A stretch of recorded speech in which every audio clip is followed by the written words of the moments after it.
Nation of Fit in 10, it is day 68, 3 days to go, and I'm gonna say it again, holy cow, the time flies. This is my 16th challenge, and I'm not used to how fast this whole thing goes by. I'm sure a lot of you are saying, holy cow, this did go by super fast. 10 weeks is, well, it seems like a long time, but really it's not. Today I want to talk to you guys about measuring your body weight. Body weight is something that everybody seems to mention a lot, even throughout this challenge. We do the scans, people say, well, my body weight's the same, or I didn't really change any body weight, or what. They'll tend to have a comment about body weight, but when you take your body weight, you're just taking a snapshot in time. So it's very possible, for example, for you to take your body weight one day and you're up 5 pounds, but really all your tissues are the same. You have the same amount of fat, you have the same amount of muscle, you of course have the same amount of bone. So, but you're up 5 pounds, so you think, well, what's going on here? Have I, in the case of a lot of females or a male that's trying to lose body fat, they'll think they gained fat. If you're a male that's trying to gain muscle, you'll think you gained muscle. And it probably, in both those circumstances, especially if it's been a short period of time that's gone by, it's just probably more than anything water, okay, or some form of water.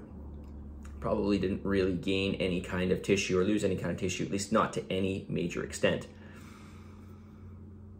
So how do you go about measuring your body weight so that you can pick up on a trend in terms of what's going on with your body weight? Obviously, if we gain or lose 30 or 40 pounds of mass, okay, well, you can be rest assured that's not water, right? I mean, some of it might be water, but a lot of that's going to be tissue at that amount, or maybe, hopefully it's not loss of a limb or something like that. Even then, it would be loss of tissue, of course. So how do we go about doing this? Well, here's how I recommend doing it. Weigh yourself every day at the same time. I recommend first thing in the morning. Wear the same clothes or don't wear any clothes at all. Try to use the washroom beforehand. Take your weight, mark it down, and that's just the weight in the morning. Do it again the next morning and do it for an entire week. Take the average for the week. That will be your weight, your average weight for the week. Next week, do the same thing. That will be your average for that week. Next week, do the same thing. So you're taking your weight every single day, you're doing the average for the week. This will give you a much more accurate representation of your weight or I should say, your weight trend over time. Just taking a snapshot here or there through time is not going to tell you, if you're gaining fat. Now, like I mentioned, if you weigh yourself one day, whatever, just you weigh yourself one day and you're X amount of pounds, and then you weigh yourself 6 weeks later and you're up 20 pounds, okay, you probably gained more than likely fat, okay? It could be some water, but you probably gained more than likely some fat. But when we're talking about 3 or 4 or 5 pounds, it's really hard to say, okay? And if you're trying to track the trend in your body weight, you really need to track it this way, especially if you're really serious about your body weight or body composition goals. All right, now, another question that comes along with this is, how do we measure, or how do you determine your maintenance calories? And your maintenance calories are essentially the amount of calories you're going to eat to help to maintain your body weight. And in this case, I want to just say one thing. Your maintenance calories are never static.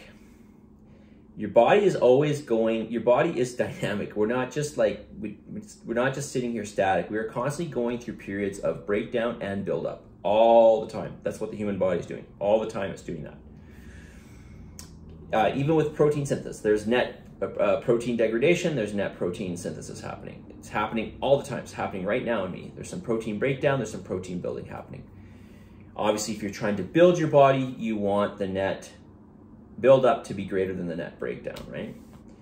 So the question is, though, I don't go too much off on a tangent here, is how do we measure maintenance calories on average? And really, the way to go about this is to record all your food. Yes, that's right. Record all your food. And that way you know how much calories, or more specifically, your macronutrients you've had for the day. And you do that every day. And then you get a weekly average for your calories. And you do this in correspondence with your weight as well. So you can see what's happening with your weight, what's going on with your calories. And you build a trend over time. So week 1 average calories, week 2 average calories, week 3 average calories, and then also you do this with your weight, and you can kind of see what's going on. And this is a good starting point for you to be able to determine what needs to change, how to make some changes. And remember, when you do make changes, to always make small changes. So for example, if you determine that you're gaining some weight over time, we perhaps want to back off your calories, your overall calories by 5%, and we would take majority of that coming from your energy sources, your carbohydrates, possibly your fats, depending on how much you're having.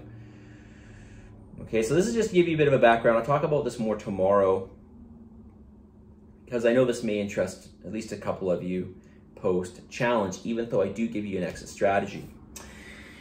Okay, message of the day, and this one goes really right along with what I just talked about, and that is this. What gets measured gets managed. You may have heard the saying before. What gets measured gets managed. I'll say it again. What gets measured gets managed. This is why it's so important to log your food. Everybody thinks, it's logging food, it's just a waste of time. Okay, it is a waste of time if you're not interested in maintaining, or you're trying to manage your body composition, because why would you do that? But if you're trying to manage your body composition, then certainly your body weight, then certainly you need to manage your energy intake and energy output to some degree as well. But definitely your energy intake. It's the only way. You can wing it, you can try to do eyeball and all of this, and that's fine. And you know, I do encourage you at the end of the challenge to, at the very least, be just aware of what you're eating every time you eat. And this is a very soft way of kind of leaving the challenge, which is totally fine, and it will help you for sure.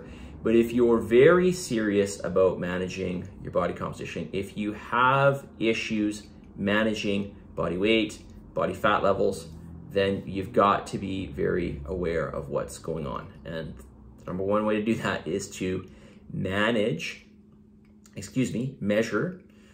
out your energy intake, and then you can better manage your energy intake, okay? Positive energy, positive vibes, believe in yourself, and for the love of God, give some gratitude. 3 days to go, and let's finish strong. We'll talk to you all tomorrow.